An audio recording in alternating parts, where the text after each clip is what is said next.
Good evening, everybody. We'll go ahead and get hello. We'll go ahead and get started. For those of you to make sure you all want to make sure you're in the right place. We're with the Planning Commission for our meeting tonight. We will begin with, if you'd please join me in a pledge to the flag over here. I pledge allegiance to the flag of the United States of America and to the republic for which it stands, one nation, under God, indivisible, with liberty and justice for all. Thank you. Roll call, please. Chair Wolf, Here. Vice Chair Roby, Here. Member List, here. Member Lowry, Here. Member Friend. We'll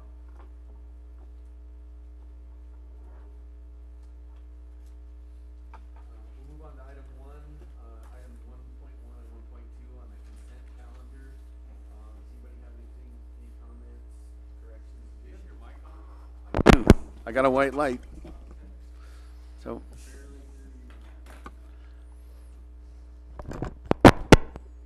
About now. Loose connection here. I think the XLR connector is about wore out. Yeah. Either that or it's me. Anyway, we're on item 1.1 and 1.2, the consent calendar. I'll assume we have approval of the consent calendar by.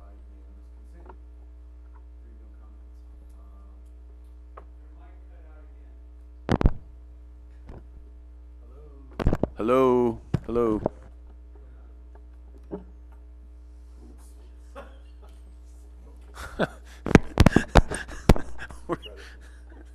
Thank you. Yeah, nobody really wants to.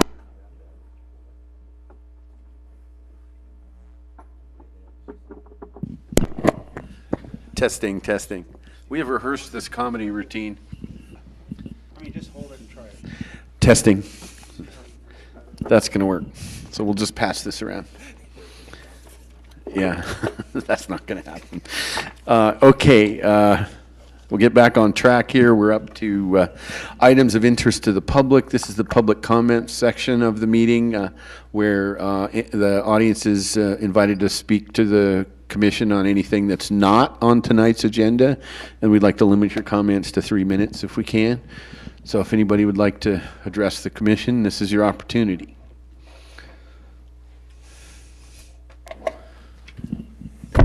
Good evening, Commission. Mike Drobish, Placerville. First off, I think it's fairly new, but I see the City of Placerville flag there, flying higher than the Stars and Stripes. If somebody could make that lower. Question, sign ordinance. Signs that are allowed, not allowed in the city. Just some questions on our regulation of the built environment. Are exterior neon signs allowed or not allowed in the city? Are sandwich boards allowed or not allowed in the city? Are electronic reader boards with moving words allowed or not allowed in the city? A couple of questions I think the public might like to know. Thank you. Thank you. This is a well-honed comedy routine with the microphones here tonight. Did you get one that works? Okay, good. All right. I'd like to make. Oh, go ahead. Go ahead. This is addressed to the staff. A few months ago, we had the Jack Russell Brewery come before us. We talked about outdoor lighting. And if you drive by there now, it looks like a lighted up Constantine wire around the outside of it. And I wondered, that was not in the agreement we had on lighting. So we may want to take a look at that. All right, we're kind of out of order, but that's something that I'm glad you communicated to the staff. So we'll go ahead and move on to written communications. Tonight we have an addition to your item 5.2. The applicants have provided some door information regarding their request tonight. So I provided a copy of that to you. There are also copies of this information in the back of the room. So once again, this is item 5.2 tonight. Okay, I have a few things I have to go through first, and then we'll get a chance to talk. Thank you. So we'll go ahead and open the public hearing on item 5.1 at 2946 Coloma Street, site plan review 17-01. It's a request by the property owners for site plan review to replace 9 wood frame single pane windows with dual pane white vinyl retrofit windows in their existing openings, and approval of an existing vinyl window without permits. Site is within the Coloma Spring Street Residential Historic District. And we have I believe we can start with the staff report. Yeah, this item tonight is the first of 2 projects tonight that involve window replacements within historic districts. The request is by Craig Beckley of Permit Services. He's in the audience this evening, and will be representing the property owners Roger Fiddler and Sharon Moorhead, and they own the property at 2946 Coloma. It is approximately 50 feet southeast of the intersection of Spring and Coloma Streets. As you mentioned in the intro, this project site is located within the Spring Coloma Street Residential Historic District, as well as has a zoning of single-family residential. The attachment A of your staff report contains the applicant's submittal package, including window replacement locations, the details regarding from the window manufacturer, project narrative, photos of the site, as well as photos of neighboring properties. This request would replace 9 windows, as you mentioned, in their existing openings along the west, north, and east elevations of the single-family residence with white vinyl window inserts. The approval of the existing double window located along the west elevation is also before you this evening, and that was installed without a permit or planning commission review or approval. County records indicate that this home has an estimated built date of 1900. The home has cross-gabled architecture. The windows are a combination of original 1/1 single hung windows with wood sash and trim. Thank you. Along with the 1 vinyl window insert I mentioned earlier. The exterior siding consists of wood shiplap. Rehabilitation of the home began in 2016 when the home was re-roofed using a composition shingle and received a building permit for that activity. The home is not listed in the city's historic resource inventory, the State Register of Historic Places, or the National Register of Historic Places. Whenever exterior alterations to a building that is visible from this public street and located in a city historic district, then the Planning Commission is charged with review and approval prior to the city issuance of a permit for the activity proposed. The Commission is required to use the criteria under the Site Plan Review section of City Code 1049, as well as the Historic Buildings Ordinance under Section 10410 of City Code.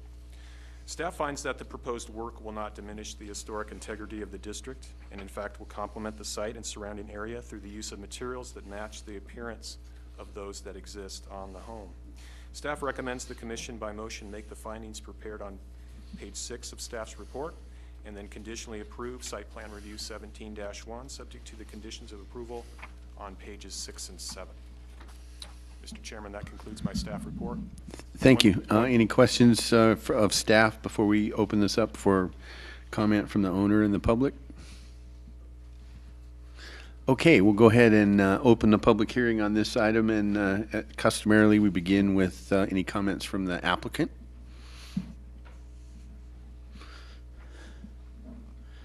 Thanks. Hi, I'm Craig Beckley here of Placerville. And unless there's questions of me, I have no additional information to provide at this time. Any questions of? All right, thank you. Thank you. Any public comment on this item? Any other questions of staff? Okay, I'll go ahead and close the public comment portion on this item. Thank you again. And bring it back to the commission for discussion and action. possible action? Nobody wants to say anything here, okay.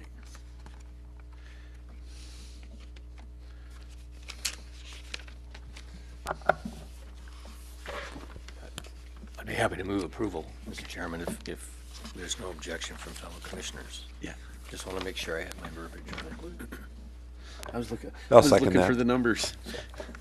So, it's been moved and seconded that the, request be approved. I'm sorry. You gonna I'd like to make a little bit stipulate? more formal motion. I just, for some reason, misshoveled my papers. Good, I was and gonna so- do it for you. Oh, That's okay. fine. I lost my page too. Let's see. Why am I not seeing the numbers On here? page 6. Yeah, I've got page 6, but I need this. So I'm going to move the request of site plan review 1701. That's what I was looking for the replacement of the 9 wood single frame pane windows with dual pane white vinyl retrofit windows in their existing openings, and the approval of an existing vinyl window place without permits with the findings, Roman numeral 1, A through E, and as specified on page 6 of the staff report, and Roman numeral 2, the conditions of approval 1 through 9 is stated with no additional conditions. Is that amenable to the seconder? I'll second the motion. Any further discussion? Call the question by roll call, please. Member Friend? Aye. Member Lowry? Aye. Member List? Aye. Chair Wolf? Aye. Vice Chair Roby? Aye. It's great. Sometimes it's good to say nothing. Okay, we'll move on to close the hearing on that item 5.1 and move on to item 5.2, request by property owners for site plan review to replace 12 wood frame single pane, single hung windows with dual pane white vinyl single hung retrofit windows in their existing openings and replace 2 exterior doors and encasements with pre-hung exterior doors. And we'll have a staff report, please. Yes, this is the second of tonight's window replacement historic district review projects. This one is located at 2880 Norman Street. It's located within the Bedford Clay Street Residential Historic District. Site plan review application number 17-02. The property owners, John and Susie McFarland, request the site plan review approval to replace 12 wood frame single pane double hung windows with dual pane white vinyl single hung retrofit windows in their existing openings, as well as replace 2 exterior doors and encasements with pre-hung exterior doors. The door aspect of the request is further facilitated by the additional information that I mentioned earlier in tonight's agenda. So once again, this is the applicants. They are looking at, looks like 3 different door options, and I think they're going to further discuss those with you when they get an opportunity to come before you tonight. County records indicate that this home has an estimated date construction back in 1906. The home's characteristic features include its gable roof, its front bay, lap siding, recessed entry door, the single and double hung 1/1 single pane windows, as well as a covered porch deck along the home's north elevation. The home is not listed on the city's historic resource inventory, the state register of historic places, or the National Register. As I mentioned earlier in the previous item, exterior alterations that are visible from the street within historic districts come before the Planning Commission under the site plan review and historic buildings in the city ordinances. Staff finds that proposed work will not diminish the historic integrity of the district, and in fact will complement the site and surrounding area through the use of materials that match the appearance of those existing. In regards to the submittal tonight, staff had a brief opportunity to look at the doors proposed. Staff has no objection on any of the 3 that are proposed and shown in your additional packet of information tonight. Staff recommends that the commission by motion make the findings on pages 5 and 6 of staff's report and conditionally approve the request, site plan review 17-02, subject to the conditions of approval on pages 6 and 7. The property owners are in the audience tonight, and I believe they do want to talk a little bit about the doors requested tonight. Thank you, Andrew. Any questions of staff before we open the hearing? All right, we'll go ahead and open the public hearing on item 5.2 and invite the applicant to discuss it. Do you have any questions regarding the doors? My name is Susie McFarland. My husband is John. Yes. He was just saying hi. Oh. That's like an official planning commission Just hi. saying hi. Really, the need for the replacement of the doors is in the window packet. I did enclose a page with all the damage to the wood doors and the options that were presented to you tonight. We're leaning toward option number 1, labeled number 1, and that would be for both doors to replace. That is the style most consistent with the original style that is currently on the home, and that would be used on both of the doors. So if you don't have any further questions, that's all I really had to say. Just trying to be more energy efficient with the windows and the doors and make it more safe due to all the damage in the existing wood frame. I just wanted to thank you for providing this tonight. Okay. It helps us for completeness. Thank you. I will make one observation. This is not a criticism, but unfortunately, you may have to come before us with other items for your home because it's a very old home. Right. Color photographs are always very helpful, Oh, okay. as opposed to the black and whites. The Okay. previous applicant had color, which was really helpful. We can certainly get it done with this, but Okay. if you have the misfortune of having to come back here for something else and bring some color, Okay. thank you. Yeah. I just want to thank you for the quality of your package. It was put together very well. Oh, thank you. We don't get to say that all the time. Thank you. Any other questions of the applicant? Okay, anyone, thank you. Anyone else wishing to address this item? All right, we'll bring it back to the commission for discussion and action. Any discussion? Okay, I'll move approval of item 5.2 in keeping with findings 1A through E on pages 5 and 6 of the staff report, and the conditions of approval 1 through 10 on pages 6 and 7 of the staff report. Second. Any discussion? Roll call vote, please. Chair Wolf. Aye. Vice Chair Roby. Aye. Member Friend. Aye. Member List. Aye. Member Lowry. Aye. Thank you. So we'll move on to, that closes the items 5.2 and 5.1 discussion tonight. We'll move on to matters from planning commissioners. Now it's the time to talk about that. Sorry. But they already got it. Okay, anything else? So based upon the two items that we just had this evening, and this is not the first time that this has come up, I'm just wondering, and I guess I'll direct it to my fellow commissioners first.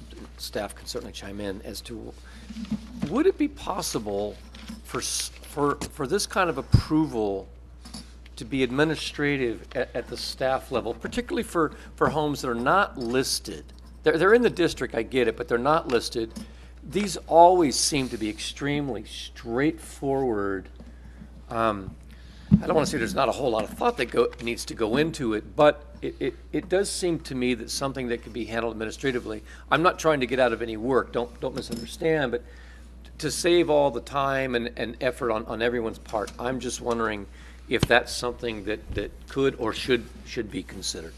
And just to chime in there a little bit, I've kind of thought the same thing in that, you know, back in the day, we used to always have the discussion about, oh my gosh, it's not wood. But that wheel has rolled on. So I kind of agree with you. And ask the staff, is there some way to handle this at a ministerial level? Staff has had conversations with some of the council members, and there is interest on the city council to look at revising the code that would grant staff a little greater authority in approving these more, let's just say, simple types of applications. I think in general we're looking at an historic district where it's very important to the city, and so we can certainly look at making it easier for an applicant to go through in a more administrative or over-the-counter type permit with the staff, where staff would have approval subject to appeal, of course, to the Planning Commission. But it might be a little bit more sensitive to relax the regulations in our historic districts, but we can certainly, when we bring that back to the council with some staff recommendations, we can move it forward that the Planning Commission did ask staff about also reducing some of these more simple modifications with residential uses in the historic districts. Would it simplify matters or make it more difficult if that request and recommendation came from the Planning Commission as opposed to staff? I mean, how can we best help? Yeah, when staff gets around to actually preparing some recommendations to the council, well, actually, we would bring those first to the Planning Commission so that we would get your comments on any of these changes before bringing it to the council. All right. Anybody else? I had one quick follow-up comment on Commissioner requests for maybe a higher quality of renderings, drawings, photos. I know on one of the items it said, okay, here's an example of this situation, which, you know, we would want to replace the windows, and here are a couple others. I was looking at it and said, okay, I'm assuming it's there, but I can't see it because it's a fairly low quality black and white. I would kind of follow up on the request for maybe a little higher definition if it came to you know, the point where we actually needed to see something that was in the photo. It might be a little bit easier for us to make our decisions based on that information and not just kind of a, like I said, the low quality. I would like to see that somehow. And maybe, I don't think you can make it a prerequisite, but some sort of, you know, digital media or high-res photo from the applicant would be greatly appreciated. As to the information regarding 5.2 that came late, I received this tonight, so yeah. there was no way for us to vet it. Yeah. Yeah, I wasn't actually talking about the doors. I was talking about master facing north, master mold, et cetera, and I was looking at those photos. I'm assuming it's there, otherwise they wouldn't choose to come before us to get this taken care of. But just, I'd like to see that in the future, if at all possible. I'll go ahead and chime in on that. It's very, very simple, I think, with the technology we have. You know, Google Earth. You can do street views. We can easily print color, you know, fairly recent. We would verify that it's not from 20 years ago, but we can verify some recent pictures where we can then provide elevations with these types of applications. It should be fairly simple to augment the staff report with those. Okay. Anything else from planning commissioners? Matters from staff? Yes. The regular meeting of this body on the 21st will not be held, but you all will be expected to be in this building on the following evening for a joint meeting with the City Council, the Park and Rec Commission, and yourselves to discuss the city's park master plan. So again, that'll be at 6 p.m. Wednesday, February 22nd in this building, 6 o'clock. Next week at the council meeting, the City Council will consider the Wilbur Howe parking lot appeal, the sidewalk dining regulations that came before you a few months back. So Director Rivas will bring that forward to City Council. Also, the second reading and adoption of the Housing Opportunity Overlay Zone for the Middletown Road, Cold Springs Road, and Placerville Drive site is scheduled for that date. The 28th meeting of the City Council will hear a request by the city involving a resolution of intention to make amendments to the city zoning code related to secondary dwelling units. There's been some changes in state law that the city must, by law, must change our code to reflect those. And so the resolution of intent by council will direct staff to initiate those changes. And since it involves a change to the zoning code, you as planning commissioners will get a chance to see those changes that staff will bring forward and make its recommendation to City Council at some future date I don't have the date of that at this particular time. We will have a meeting on the first meeting in March, as well as the second meeting in March. We anticipate having items on both those dates. So that's a little background of what's coming up. I think Director Rivas has also a public comment or a... Can I ask a question on Sure. the change to second dwellings? Being kind of a zoning nerd, I'm curious on what the basis of the change is. Well, since it's not an agenda item, I really can't go into much detail about it, but it involves some text amendments that state law now will require the city to incorporate in its language, as well as processing, and even some fee-related provisions in there as well. So, But have the, I guess what I was much more interested in, have the regulations regulating the size and location, et cetera, have those changed for second dwellings? they are further stipulated in this new language. The city's generally in compliance with, I would say, most of it, but we do need to make some changes to that document. And yes, size will be one of those issues that will come up. All right, thank you. I would just add that the State Housing and Community Development did provide us with a information package that explains the new ordinances at the state level that the city is going to have to implement. So we can certainly email that document to you, and I think it's pretty well written and comprehensive. It explains all the Senate bills and that basically cause these changes to come into effect on January 1st of this year. Yeah, we could make that available to you at your March 7th meeting. All right, thank you. Yeah. Anything else? I'm going to assume we have a consensus for adjournment. Mr. Chairman, I had one last item I just wanted to share with you. There is what's called the California Retail Survey that was performed, and this is the 2016 edition of the California Survey, and it basically did an in-depth analysis of all 58 counties and 480 cities in the state of California. And I'm just sort of pleased to announce that the city of Placerville made the list. And basically, this list is the top 50 cities in the state in terms of the sales per capita. So that's just the overall sales. So the number one is the City of Industry at basically $3.6 million per person. And the fifth... That's an outlier. City of Industry is like not really a town, you know? Isn't that where the Raiders are building their... And then the bottom of that list is Palo Alto, which is at Palo Alto at $23,404 per person. Placerville is ranked at number 24, I believe. No, where are we? 42. So we're 42 at $25,281 per person. Yeah. I mean, I was really surprised with some of these. Like the city of Colfax is 18 at $34,627 per person.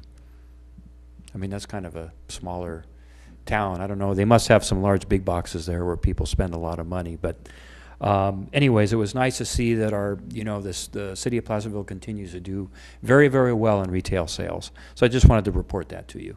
Thank you. Interesting. And Andrew, I think you're thinking of the city of Irwindale. Okay. That's where Al Davis was going to build his stadium in a spent gravel pit, either Raider crater. That's right. Population 1,500 in Irwindale. I'm very familiar with those gravel pits in Irwindale. And Irwindale made the list. They're number 6 at $79,651 per person.